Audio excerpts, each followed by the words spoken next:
एक घर में 3 भाई और एक बहन थी। बड़ा और छोटा पढ़ने में बहुत तेज थे। उनके माँ बाप उन चारों से बेहद प्यार करते थे, मगर मझले बेटे से थोड़ा परेशान से थे। बड़ा बेटा पढ़ लिख कर डॉक्टर बन गया, छोटा भी पढ़ लिख कर इंजीनियर बन गया, मगर मझला बिल्कुल आवारा और गंवार बन के ही रह गया। सबकी शादी हो गई। बहन और मझले को छोड़ दोनों भाइयों ने लव मैरिज की थी।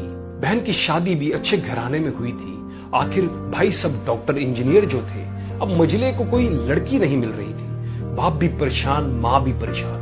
बहन जब भी मायके से आती तो सबसे पहले अपने छोटे भाई और बड़े भैया से मिलती, मगर मझले से कम ही मिला करती थी, क्योंकि वह ना तो कुछ दे सकता था और ना ही वह जल्दी घर पे मिलता था।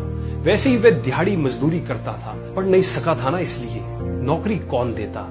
मझले की शादी किए बिना भी माँ ने सोचा कहीं अब बंटवारे की बात ना निकले, इसलिए अपने ही गांव से एक सीधी सादी लड़की से मझले की शादी करवा दी। शादी होते ही ना जाने क्या हुआ कि मझला बड़े लगन से काम करने लगा। दोस्तों ने कहा, ए चंदू आज अड्डे पे आना। चंदू, आज नहीं फिर कभी दोस्त। अरे तू शादी के बाद तो जैसे बीवी का गुलाम ही हो गया है। चंदू बोला, अरे ऐसी बात नहीं, कल मैं अकेला एक पेट था तो अपने रोटी के हिस्से कमा लेता था, अब 2 पेट है, आजकल और होगा। घर वाले नलायक कहते थे पर चलता था, मगर मेरी पत्नी मुझे कभी नलायक कहे तो मेरी मर्दानगी पर एक भद्दी गाली है, क्योंकि एक पत्नी के लिए उसका पति उसका घमंड, इज्जत और उम्मीद होता है। उसके घर वालों ने भी तो मुझ पर भरोसा करके ही अपनी बेटी दी होगी, फिर उनका भरोसा कैसे तोड़ सकता हूँ। इधर घर पे बड़ा और छोटा भाई और उनकी पत्नियां मिलकर आपस में फैसला करते हैं कि जायदाद का बंटवारा हो जाए, क्योंकि हम दोनों लाखों कमाते हैं मगर मझला ना के बराबर कमाता है। ऐसा नहीं होगा। माँ के लाख मना करने पर भी बंटवारे की तारीख तय होती है। बहन भी आ जाती है, मगर चंदू है कि काम पे निकलने के लिए बाहर आता है।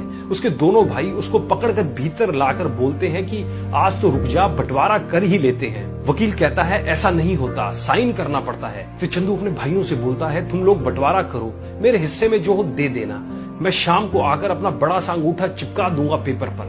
बहन, अरे बेवकूफ, तू गवार का गवार ही रहेगा, तेरी किस्मत अच्छी है कि तुझे इतने अच्छे भाई और भैया मिले। फिर माँ भी बोली, अरे चंदू आज रुक जा।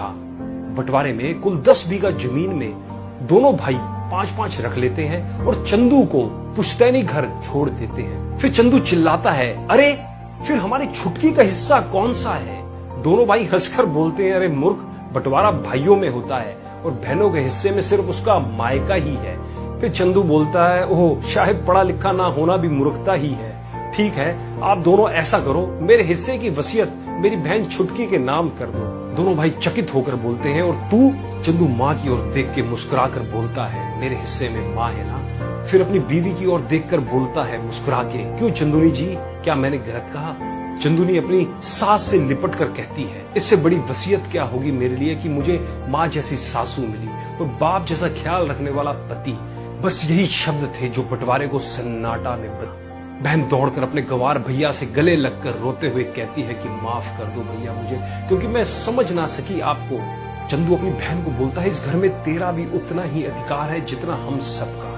माँ का चुनाव इसलिए किया ताकि तुम सब हमेशा मुझे याद आओ, क्योंकि ये सब वही कोख है जहां हमने साथ साथ 9 महीने गुजारे। माँ के साथ तुम्हारी यादों को भी मैं रख रहा हूँ। दोनों भाई दौड़कर मजले से गले मिलकर रोते रोते कहते हैं, आज तो तू सचमुच का बाबा लग रहा है। सबकी पलकों पे पानी ही पानी, सब एक साथ फिर से रहने लगते हैं। दोस्तों, जब लोग अनपढ़ थे तो परिवार एक हुआ करते थे। मैंने टूटे परिवारों में अक्सर पढ़े